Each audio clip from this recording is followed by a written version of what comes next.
La Iglesia Evangélica Pentecostal Las Acacias presenta para ti un mensaje de reflexión y cambio, una palabra actual que impactará tu vida. Vamos a leer, por favor, acompáñenme a Mateos en el capítulo 6. Es un texto que todos conocen, pero igual abra la palabra en Mateo 6, capítulo 6, verso 33. Vamos a leer el verso 33. Mas buscad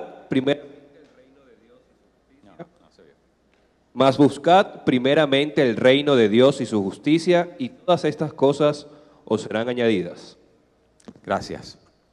Este texto es un texto conocido, pero vamos a meditar en ese texto el día de hoy, en esta ocasión. Miren, hace unos años ya atrás el cine americano produjo una película que se llamaba La Lista de la Lata. No sé cuál era exactamente la traducción en castellano, pero era The Bucket List. Era una película con Jack Nicholson y con Morgan Freeman. Una película muy conocida donde dos hombres, ¿verdad?, le dan el mismo diagnóstico en un hospital, tienen un periodo de vida muy corta que les queda, y uno de ellos se acuerda que cuando había estado en la universidad, un ejercicio en una clase de filosofía le habían pedido hacer una lista de cosas que le gustaría realizar, objetivos que quería lograr en su vida antes de morir. Porque por eso la película se llama así, porque hay una expresión, ¿verdad?, que usamos que es darle la patada a la lata. Eso significa cuando ya usted se va a morir, bueno, ese está por darle la patada a la lata. Entonces, por eso se llamaba La Lista de la Lata. Las cosas que quería hacer esta persona antes de morir. Y entonces, él, sabiendo que le quedaba muy poco tiempo de vida, dijo, oye, yo quiero cumplir con las cosas que me había propuesto hacer en aquella lista que hice cuando estaba en la universidad. Y entonces la película consiste en que estos dos hombres, ¿verdad?, se lanzan, ¿verdad?, a hacer a cumplir ese sueño de llevar a cabo esos objetivos, de cumplir esas metas, y entonces en eso consiste la película. Ahora, si usted tuviera la oportunidad de hacer una lista de cosas que a usted le gustaría hacer antes de morir, ¿usted sabría cuáles serían esas cosas que usted enlistaría, las pondría allí, las cosas que usted desea, sus sueños que a usted le gustaría realizar antes de darle la patada a la lata? Miren, a lo mejor ya usted sabe algunas cosas, sin pensarlo mucho ya, ¿verdad?, usted sabe algunas cosas que son objetivos para usted en la vida, cosas que a usted le gustaría hacer, les gustaría verlas materializarse antes de usted morir. Pero miren, la pregunta importante es la siguiente. ¿Qué piensa Dios de tu lista? ¿Qué piensa Dios de la lista de cosas que a ti te gustaría hacer antes de morir? ¿Sabe por qué le hago esa pregunta, mi querido? Porque nosotros los cristianos tenemos la mala costumbre de organizar nuestra vida sin buscar cuál es la voluntad de Dios para mi vida. Y entonces, ¿sabe lo que hacemos? Oramos a Dios y le pedimos a Dios que le eche agua bendita a nuestros proyectos y creemos que eso va a suceder. ¿Sabe qué? No va a pasar de esa manera, porque ya Dios tiene sus propios proyectos, Dios tiene sus propios sueños, sus propios planes. Nuestro objetivo en la vida tiene que ser saber cuál es la voluntad de Dios y buscar hacerla completamente. No es tu lista la que es importante, es la lista que Él tiene. Esa es la lista que nosotros tenemos que meditar, que tenemos que vigilar, que tenemos que cumplir. Porque nosotros no vivimos para darnos gustos a nosotros mismos. Nosotros vivimos para darle gusto a quien gobierna sobre nosotros, nuestro Rey soberano.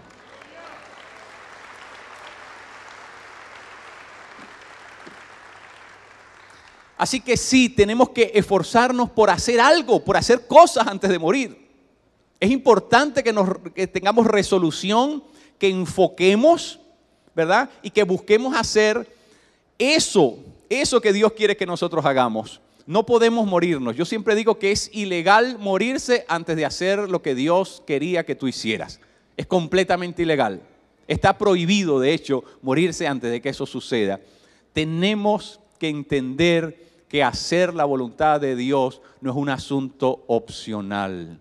no es un asunto opcional. Miren, mis queridos, una de las cosas interesantes es cuando Copérnico, en la historia de Universal, ¿verdad? Como científico, logra dar con un gran descubrimiento. Lo que Copérnico descubre, que se llama, por cierto, dio inicio a lo que se llama la revolución copernicana, ¿verdad? Él descubrió que no era el sol que le daba la vuelta a la Tierra. Copérnico descubrió que era la Tierra la que le daba la vuelta al sol. ¿Por qué? Porque no es el sol que necesita la Tierra. Es la Tierra la que necesita el sol. Si la Tierra no le da la vuelta al sol, no puede haber vida en la Tierra.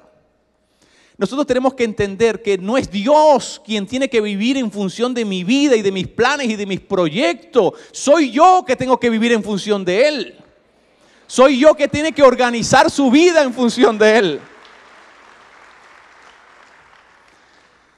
Nosotros en el occidente nos hemos encargado de formar una iglesia llena de niños malcriados que forman tremendos berrinches cuando Dios no hace su voluntad. Y se enfadan con Dios y hasta se molestan y por muchos años se van de la iglesia. Y dicen, ¿cómo es posible que Dios, verdad, me haya dado la espalda en esto? Pero espérate, mi querido. Lo que Dios no te cumplió era algo que estaba en tu lista.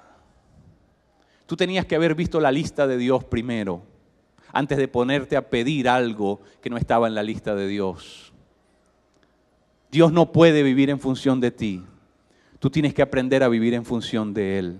Porque Él es el Señor de la historia, el soberano del universo, el que hizo el cielo y la tierra en 6 días. Él es el todopoderoso.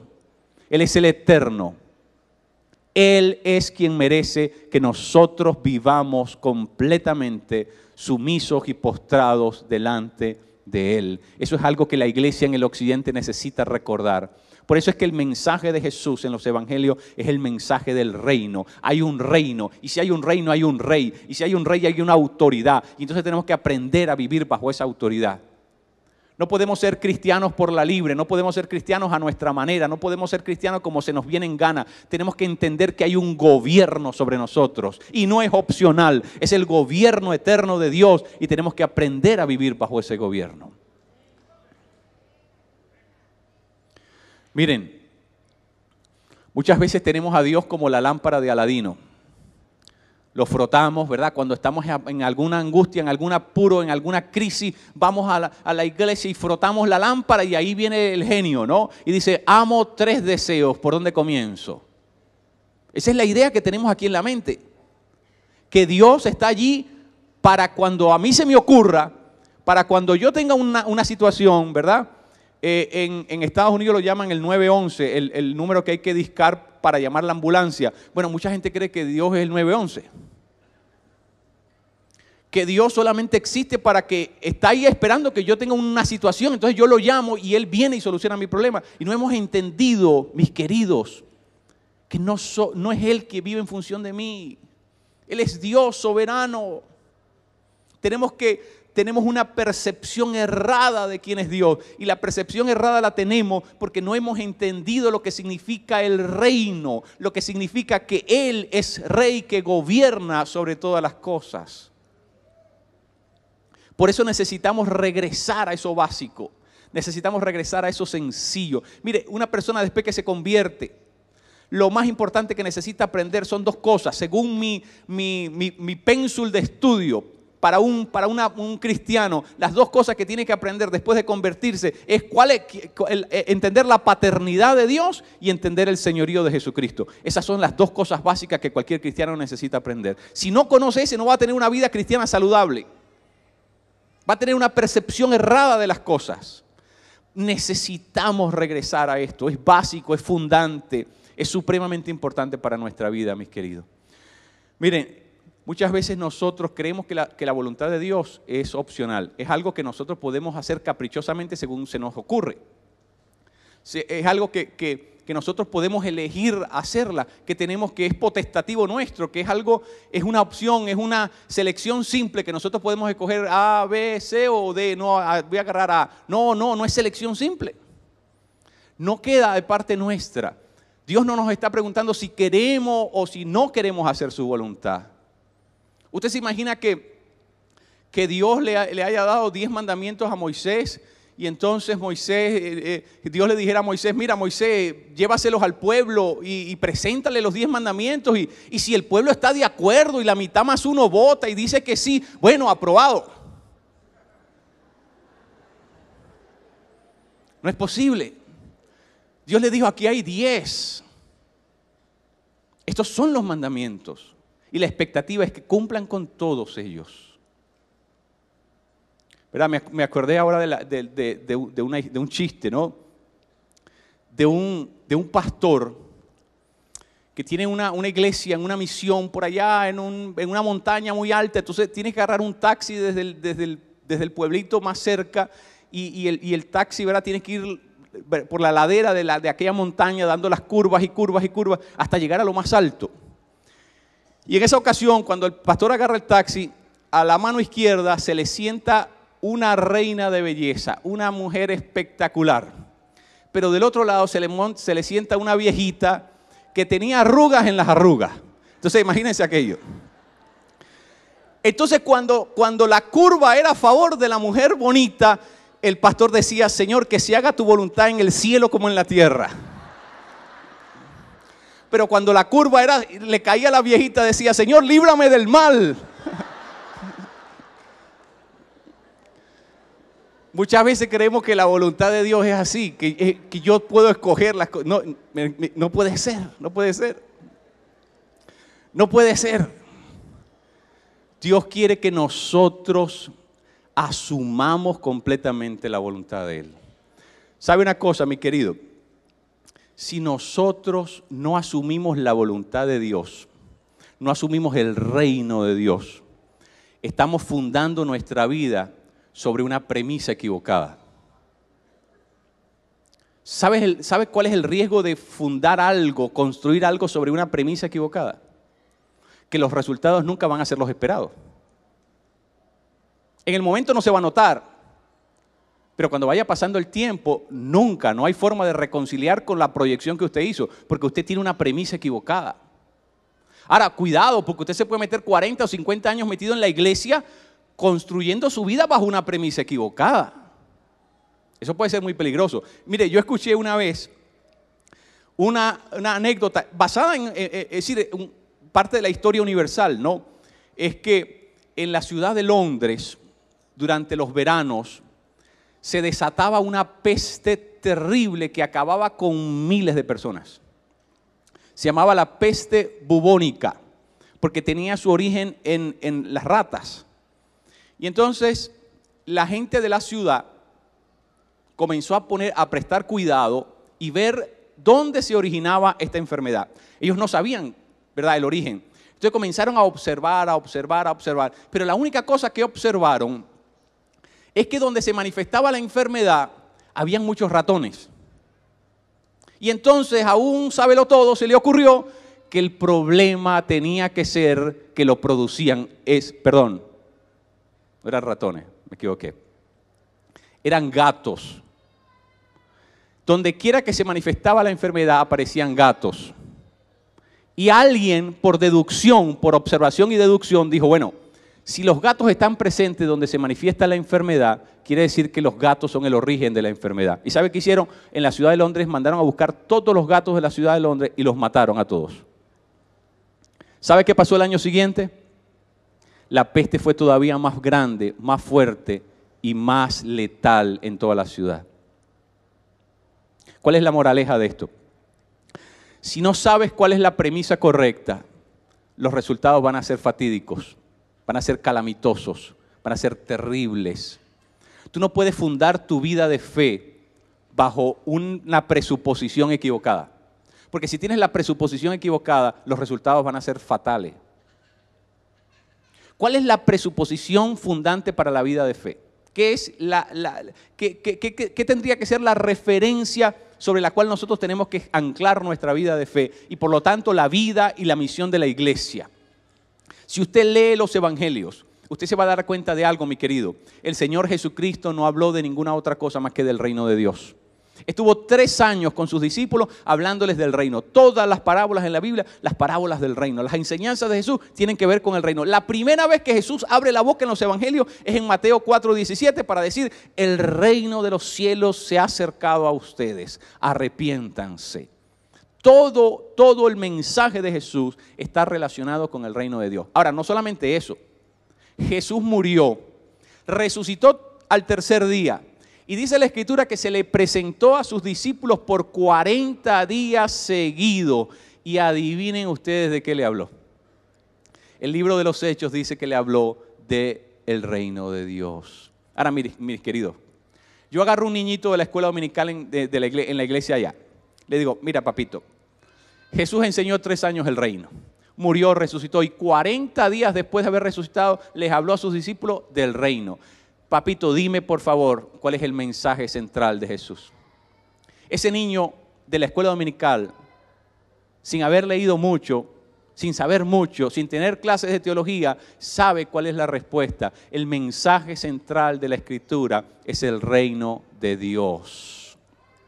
Por eso, nosotros tenemos que redescubrir lo que es el significado del reino. ¿Sabe qué significa la palabra reino? La palabra reino es la palabra basilea, y la palabra basilea significa gobierno. Así que cada vez que usted lea la palabra reino en la Biblia, usted la puede cambiar por la palabra gobierno, porque eso es lo que significa el gobierno de Dios o el gobierno de los cielos. Es exactamente lo mismo, solamente que el gobierno de Dios lo usa Lucas, porque los judíos no podían pronunciar el nombre de Dios, y por eso los otros autores de origen judío tienen que usar el reino de los cielos. Pero es la única diferencia, se está refiriendo a exactamente lo mismo. Ahora mire, el reino es la referencia para nosotros poder organizar nuestra vida. Para poder organizar incluso la iglesia. Por eso el libro se llama La Iglesia según el reino. Porque cuando yo uso el reino como mi referencia, entonces tengo que comenzar a reorganizarlo todo con una percepción diferente. Y por supuesto, cuando la premisa es diferente, los resultados van a ser diferentes. Si la iglesia no está dando los resultados que debería tener, es porque no tiene la premisa correcta. Cuando nosotros tenemos al reino como la premisa, entonces los resultados van a ser diferentes. Es muy importante que nosotros entendamos eso, mis queridos. El reino de Dios es el mensaje que Jesús enseñó de manera nítida a sus discípulos. Una y otra vez. Más de 300 veces aparece la palabra reino en boca de Jesús. ¿Sabe cuántas veces habló Jesús de la iglesia? La mencionó 2 veces nada más. ¿Sabe por qué? Porque la iglesia no es un fin en sí mismo. La iglesia solamente existe porque el reino existe. La iglesia solamente tiene función por causa del reino, porque la iglesia trabaja para el reino. La iglesia no trabaja para ella. La iglesia vive en función del reino y por lo tanto se tiene que reorganizar en función del reino. Muy supremamente importante. Ahora miren, con toda razón Jesús les enseñó, ¿verdad? En el Sermón del Monte, le enseñó a sus discípulos y a todos los que estaban allí presentes, les enseñó esas palabras. Busquen primero el reino de Dios y todas estas cosas serán añadidas. ¿Por qué Jesús les dijo esas palabras? ¿Jesús de qué venía hablando? Jesús venía hablando de los afanes de la vida, de que cada día tiene su afán, de que no te preocupes por lo que vas a comer, por lo que vas a vestir. Usaba como ejemplo, ¿verdad?, a los lirios del campo, a los pajaritos que vuelan ¿verdad?, silvestremente. Y decía, ni Salomón se vistió como los lirios del campo. Si Él le da a comer a los pajaritos, ¿cómo no les va a dar de comer a ustedes? En otras palabras, lo que Jesús está diciendo es que el reino es en lo cual nosotros tenemos que poner nuestra atención. El reino tiene que convertirse en la prioridad en nuestra vida. El reino tiene que ser eso en lo cual nosotros enfocamos, en lo que nosotros buscamos continuamente, en lo que tenemos puestos los ojos continuamente. El reino de Dios, tenemos que buscarlo, tenemos que insistir, tenemos que estar resueltos, persuadidos, convictos convictos de que eso es lo importante. Nosotros los seres humanos tenemos una tendencia, ¿verdad? Y eso es parte del instinto de supervivencia que hay en cada ser humano, es que nosotros buscamos resolver aquellas cosas que van a preservar nuestra vida. Y es un instinto, ¿verdad?, que está allí por una razón lógica.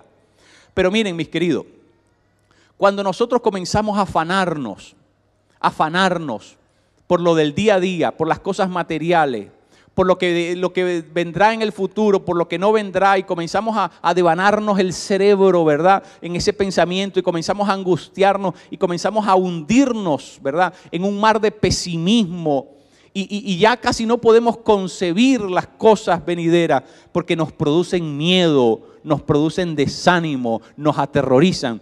Ahí hay un problema gravísimo. La situación que estamos viviendo, ¿verdad?, puede ser crítica, pero mis queridos, es tiempo de que nosotros comencemos a buscar el reino. Porque cuando nosotros buscamos el reino y comenzamos a reorganizar toda nuestra vida en función del reino y comenzamos a darle prioridad al reino, entonces ¿sabe lo que va a hacer Dios con nosotros? Él se va a ocupar de todas nuestras necesidades. Nada les va a faltar, dice el Señor.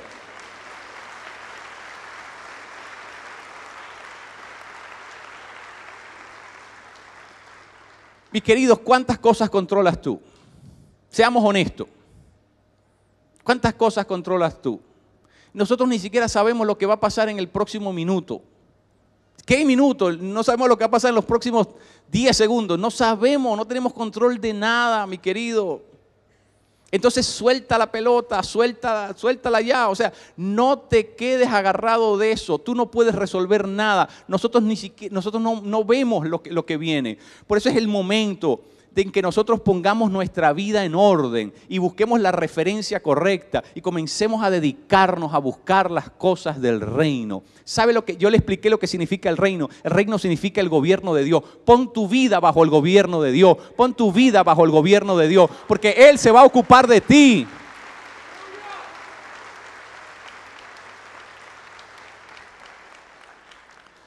Cuando tú lo tratas a Él como rey, Él se comporta como rey en tu vida. Si tú lo tratas como el buhonero de la esquina, así mismo va a responder Dios. Si tú le das el puesto que Él se merece, si tú reservas el honor de tu vida para Él, si tú lo honras, entonces Él se va a ocupar de tus cosas. Porque tú estás bajo la cobertura de su reinado, estás bajo el protectorado de Dios, el favor de Dios viene sobre tu vida, pero te tienes que ocupar de Él. Lo que ese texto quiere decir en palabras bien criollas es: ocúpate de mis cosas y yo me voy a ocupar de lo tuyo entonces.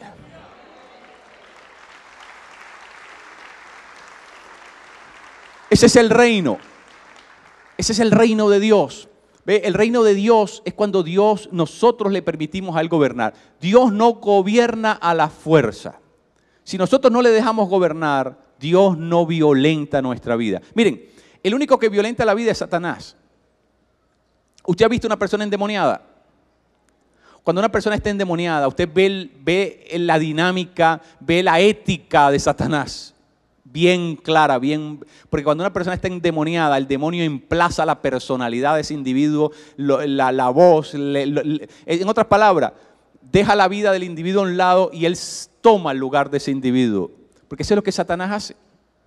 Dios no te va a poseer. Dios no te va a poseer. Dios no va a emplazar tu personalidad. Dios quiere gobernar sobre tu vida, pero quiere que tú determines vivir bajo su gobierno. No es a la fuerza. Dice la Escritura: yo estoy a la puerta y llamo. Si alguno oye mi voz y me abre, ojo, no dice, ¿verdad? No dice que Dios va a tumbar la puerta, dice que Dios va a tocar en la puerta.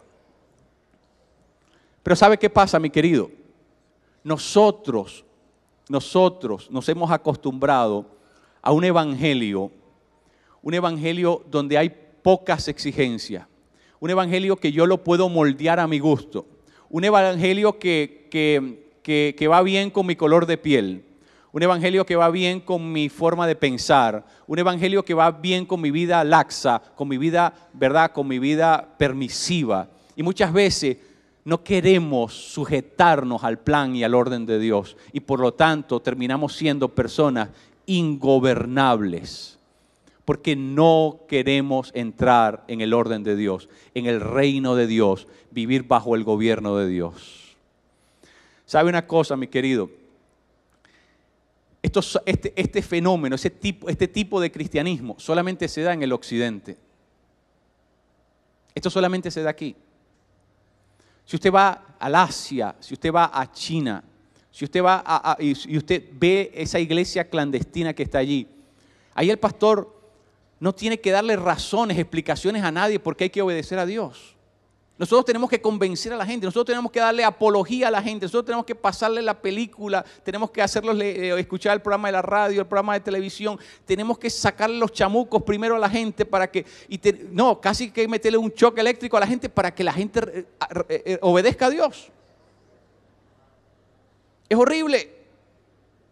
En la iglesia, mis queridos, en la iglesia clandestina, si el pastor dice esto está en la Biblia, ya la gente no necesita más otra explicación, ya la gente no necesita, la gente entiende que si Dios lo dijo hay que obedecerlo, punto. ¿Qué pasa? Que la iglesia nos hemos acostumbrado a negociar las cosas con Dios. ¿Sabe qué, mi querido? Dios no va a negociar nada, Dios no va a transar con nosotros. Él es el Rey soberano del universo. Él quiere que nosotros nos sujetemos a Él.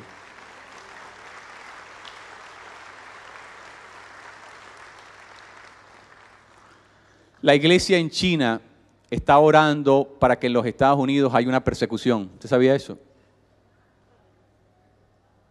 Porque ellos dicen que el día en que se comience a remecer la mata en los Estados Unidos, todo el mundo que no esté bien agarrado de Dios se va a acabar, pero eso va a purificar el cristianismo en los Estados Unidos. Mis queridos, esta situación crítica que está pasando el país es un llamado de atención espiritual para cada uno de nosotros. Es el momento de declarar que tenemos un rey sobre nuestra vida y que pertenecemos a un gobierno, tenemos ciudadanía en el reino de Dios y es hora que comencemos a poner nuestras vidas en orden con ese rey y vivir bajo el gobierno de él. Porque de lo contrario, mis queridos, de lo contrario, nosotros no podemos esperar que el favor de Dios se mueva sobre la iglesia. Porque Dios no trabaja donde hay desorden. Dios trae el orden, su orden primero. Y cuando nosotros estamos sujetos a su orden, entonces la presencia y la manifestación del Espíritu comienza a tener cabida completa, total, absoluta en aquel lugar. Cuando Elí estaba como sumo sacerdote y sus hijos estaban encargados de la administración del templo, la presencia de Dios estaba completamente neutralizada, inhibida completamente. Dios no quería saber nada con aquello. Había una bancarrota espiritual total en Israel. Y Dios tuvo que levantar a un niño para que a partir de ese niño esa nación comenzara a ser restaurada espiritualmente. Yo no sé a quién Dios va a tener que usar para que nosotros podamos ser como iglesias restaurados acá en este país. Pero sí les voy a decir algo, mis queridos. Sí les voy a decir algo esta mañana. Yo no sé quién Dios va a tener que usar para eso, pero yo sí les voy a decir qué es lo que Dios va a tener que hacer para eso. Dios va a tener que enseñarnos a vivir en sujeción a su gobierno. Porque no es opcional, mi querido, no es opcional. Todos estamos llamados a vivir bajo el gobierno de Dios. Si nosotros somos seguidores de Jesucristo, tenemos que aprender a respetar la autoridad de nuestro Señor Jesucristo. Es supremamente importante, mi querido. Supremamente importante porque nosotros estamos acostumbrados, ¿verdad?, a decidir. Por eso yo le comencé a preguntar, comencé preguntándole, ¿qué es lo que dice Dios de tu lista? De las cosas que tú quieres hacer con tu vida. Y te quiero retar en esta mañana, mi querido, a que tú comiences a revisar desde ahora la lista de Dios. Y comiences a darte cuenta de lo que Dios tiene en su lista para ti.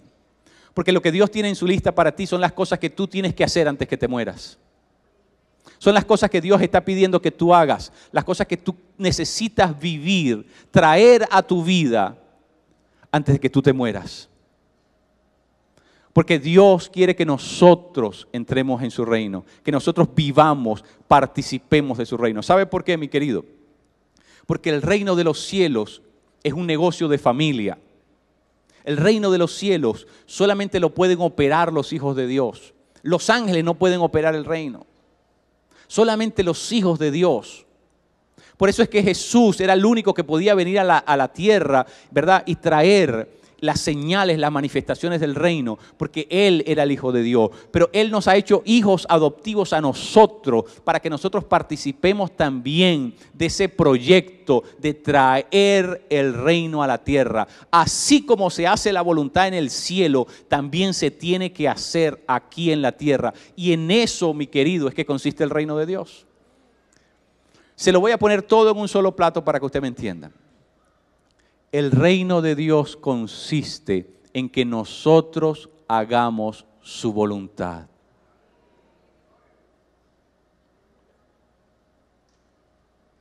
Tremendo.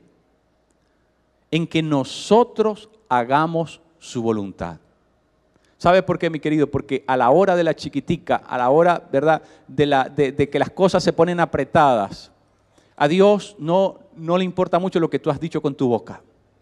Quiere ver los hechos, quiere que tú le hables con hechos, quiere que tú le digas algo con acciones concretas.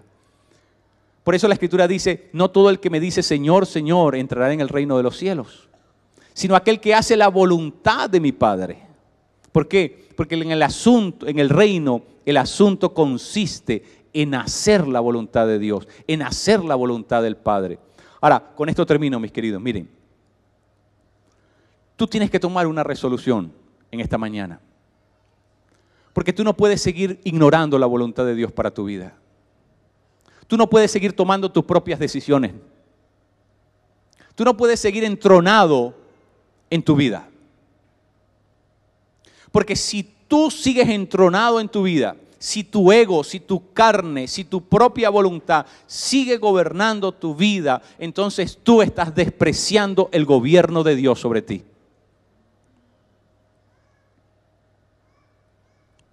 Así que tú tienes que determinar si tú quieres que Él te gobierne o si tú quieres seguir gobernándote a ti mismo. Un carro no tiene dos volantes. O manejas tú o maneja Dios tu vida. Pero no la pueden manejar los dos. Nosotros tenemos un cristianismo esquizoide, un cristianismo de doble personalidad. ¿Verdad? Los domingos por la mañana somos supremamente evangélicos y somos supremamente rigurosos en nuestra vida espiritual. Pero parece que cuando se llega el día lunes hay un efecto en nosotros y entonces saltamos a la otra personalidad. Y entonces comenzamos a tomar nuestras propias decisiones, comenzamos a hacer las cosas por nuestro propio cálculo, nuestra propia interpretación, nuestra propia opinión. Comenzamos a usar nuestra intuición para decidir las cosas.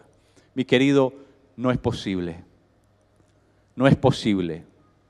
Discúlpeme la franqueza con que yo le estoy hablando, pero usted tiene que poner un alto en su vida espiritual. Usted tiene que decidir hoy si gobiernas tú o tú le das el gobierno a Él, que es el Rey soberano sobre todas las cosas. No pueden gobernar los dos. La Escritura dice, no se puede tener dos señores, porque vamos a complacer a uno y vamos a despreciar al otro. Si tú no lo pones a Él como Señor, lo estás despreciando. Estás despreciando el gobierno de Dios, estás despreciando el señorío de Jesucristo, estás despreciándolo a Él como Rey soberano sobre tu vida. La Escritura dice, por eso, busca de primero vivir bajo el gobierno de Dios y Él se va a ocupar de todas las demás cosas, mis queridos. Ya no te preocupes del futuro. Ya sé que son tiempos de incertidumbre. Yo sé que son tiempos, ¿verdad?, de arena movediza. Yo sé que son tiempos en que no podemos percibir las cosas que vienen. Eso está pasando no solamente aquí, en muchas otras partes. Pero mis queridos, escuchen esto, por favor. Nosotros tenemos un Rey soberano que va a dar la cara por nosotros si nosotros vivimos bajo su señorío. Pon toda tu esperanza en Él. Pon toda tu esperanza en Él. Resuelve sujetarte totalmente a su voluntad y Él se va a ocupar de las cosas tuyas. Él se va a ocupar. ¿Sabe qué? Es un asunto de honor. ¿Sabe por qué es un asunto de honor? Porque cuando Dios empeña su palabra, no puede retroceder ante ella. Así que si Dios te dice que todas las cosas serán añadidas, todas las cosas serán añadidas. Dios no puede faltar a su palabra. Así que busca el reino de Dios y su justicia y todo lo demás será añadido sobre tu vida. Fue el mensaje de la palabra de Dios de la Iglesia Evangélica Pentecostal Las Acacias. Si deseas adquirir este material, puedes llamar al teléfono 213-7031.